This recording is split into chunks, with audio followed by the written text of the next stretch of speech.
yo'llaringda gul bo'lardi.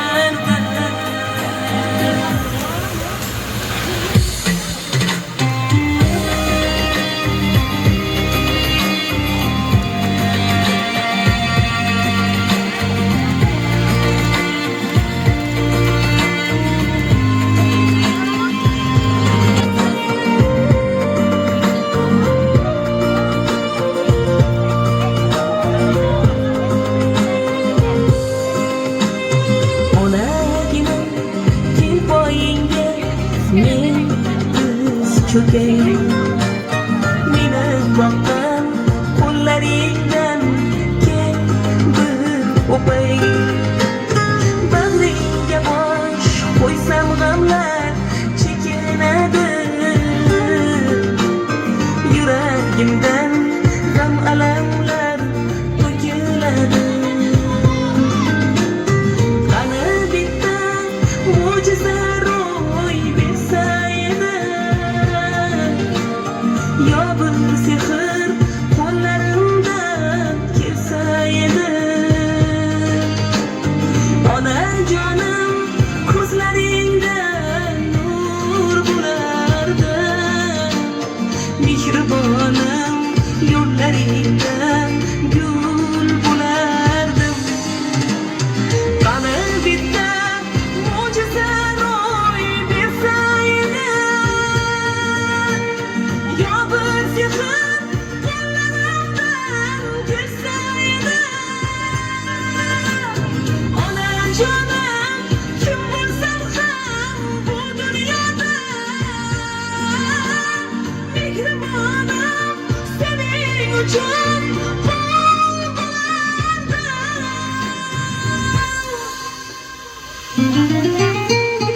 Onagina senday yaqin do'st yo'q ekan, mehringga-ku umumanga so'z yo'q ekan.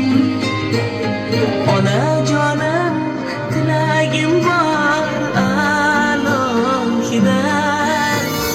Kapakına, sakakına, dodakına bütünlük koyay. Aha aha aha hey, vaha vaha vaha hey, aha aha aha kişlik, vaha vaha vaha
nefes sağına marhuma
Nasipini tebrikler. Köp ömür vergey Allah'ım. Tebrikleme yenen bir Ömrünüz uzak olsun, Xudo bergen yaşlı yaşlan. Şu farzandlaringizni rohatini görün, aqtıq çoğulup toylarını görün. Şularni baxtına hem sağlama yürgeysiz. Yaşlan tebrikleme. Xudoyim köp yaşlara gelin. Ballarni rohatini görün Xudoyim. Xudoyim ömrünüz uzak olsun Xudoyim. 100 yaşlara girgeysiz Xudoyim. Allah'ımla ferahını yürgeysiz. Yeterli köp yaşlara gidin. Hemen koyunda başvurup tımından gelen başbakan olup başımız, neyimiz, devletimizsiz. Ama sağ yürüyeceğiz. Ama yaxşı günlerde görüşmek hemmemize nasip etsin. Daim ömrünüz baki olsun. Salamat tepki, tebriklemen doğan gününüz bilen köp yaşlara girgeysiz. Bizden ballanı toyundan baş göz bulup yürgeysiz Xudoyim. Hece barıp geldiniz, yine bir hece barmak nasip etgey Xudoyim. Baktımıza sağ olun, mundi günü köpünü görmekteyiz. Doğan geliniz bilen tebriklemen köp yaşlara gelin. İlayim aktıklarınızın toyunda baş olayım yürüyeceğiz. Hemşe sağlanırız. Apa tebrikleymen köp yaşlara girin. Baktımıza sağ olun Xudoyim. Hemişe işinde deyip oturgaymışsın. Apa tebrikleymen köp yaşlara girin. Baktımıza sağ olup yürüyün. Hala tebrikimiz, 100 yaşa girgeysiz, umuz uzak olay, ila maqtaqlarınızın rahatlarını görüp girgeysiz ilayim. Köp yaşlara girin.